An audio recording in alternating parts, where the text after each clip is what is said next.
Hi viewers, welcome to this channel. ముందుగా అయితే updates miss అవ్వకుండా ఉండాలంటే ఈ ఛానల్ని అయితే ఖచ్చితంగా అయితే సబ్స్క్రైబ్ చేసుకోండి.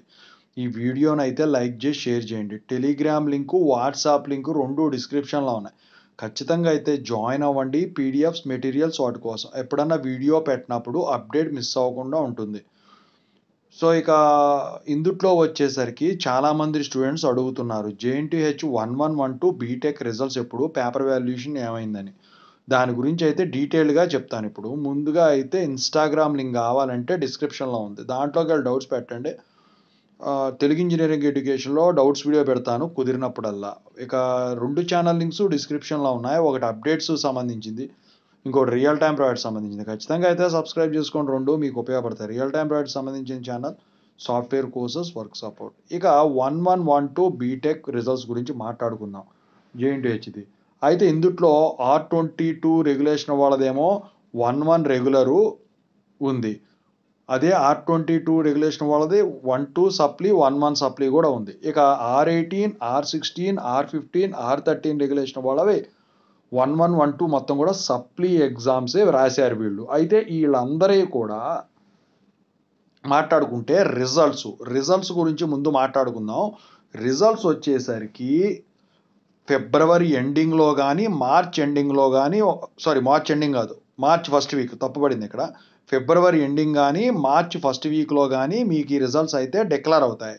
అయితే ఇక పేపర్ వాల్యుయేషన్ గురించి మనం మాట్లాడుకుంటే మీకు వచ్చేసరికి పేపర్ వాల్యుయేషన్ గురించి చెప్పబోయే ముందు ఇంతకుముందు సిబిటి ఎగ్జామ్స్ ఉండేవి.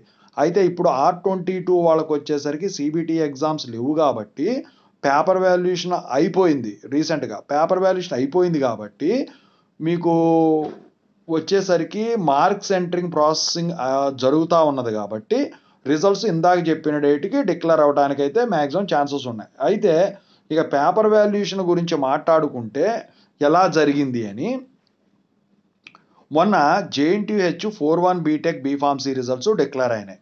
అయితే ఆ రోజు పోల్ కండక్ట్ చేశాను. అది కాకుండా కామెంట్లు కూడా చాలా కామెంట్లు వచ్చినాయి, ఇప్పటి వరకు రాని కామెంట్లు వచ్చినాయి.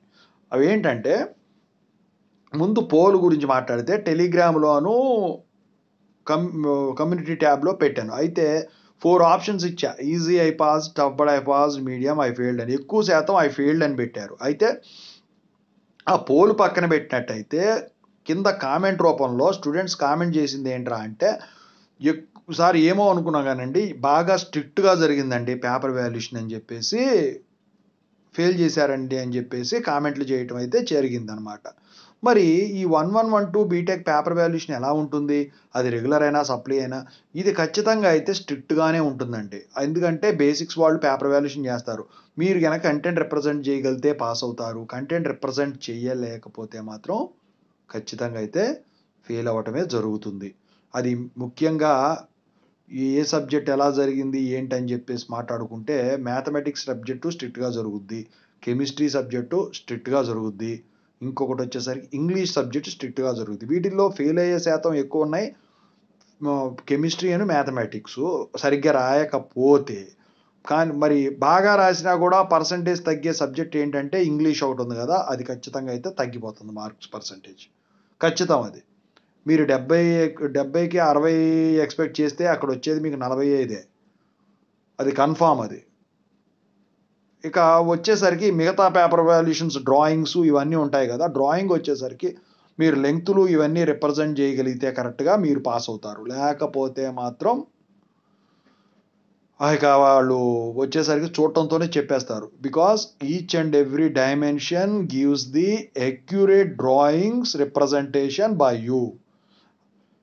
whatever may be the drawing, it may be the dimensions you have mentioned in the drawing subject gives the entire overview for the paper valuator. అయితే ఇందుట్లో వచ్చేసరికి పేపర్ వాల్యుయేషన్ వచ్చేసరికి ఆన్లైన్లో జరిగింది, ఆఫ్లైన్లో జరిగింది.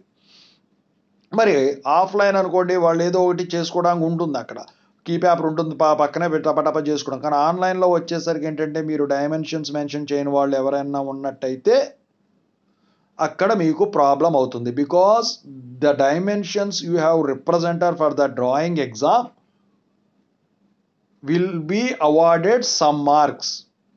which is given in the key paper. And coming to the mathematics subject, so the mathematics subject, you need to represent each and every formula, each and every step, and answer perfectly.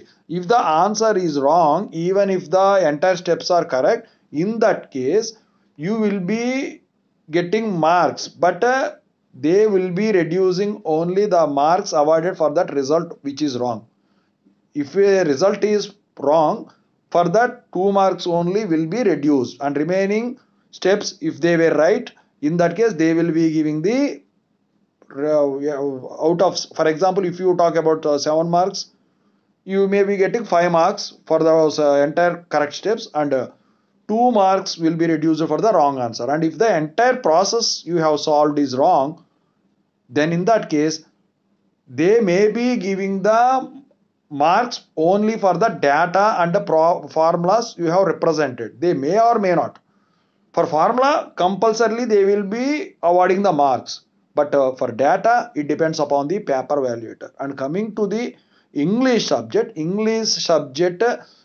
should not be having any grammatical errors. If you have represented any grammatical errors in that English exam paper, in that case, even if though the answer you have written in the form of paragraphs is right, then they won't be awarding any marks.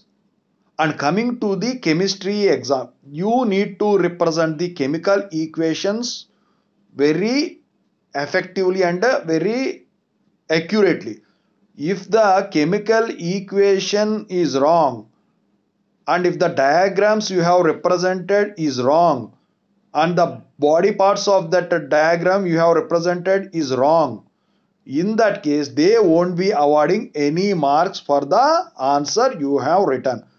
So what I want to tell you is that if it is a BEEE like subject, that is problematic out of department subject, in that case they will be looking into the key paper, and if the faculty is of experienced candidate, so generally for first years they won't be allotting the fresher faculty, they will be allotting only the experienced faculty. So they won't be looking even into the key paper, and they will be evaluating the booklet.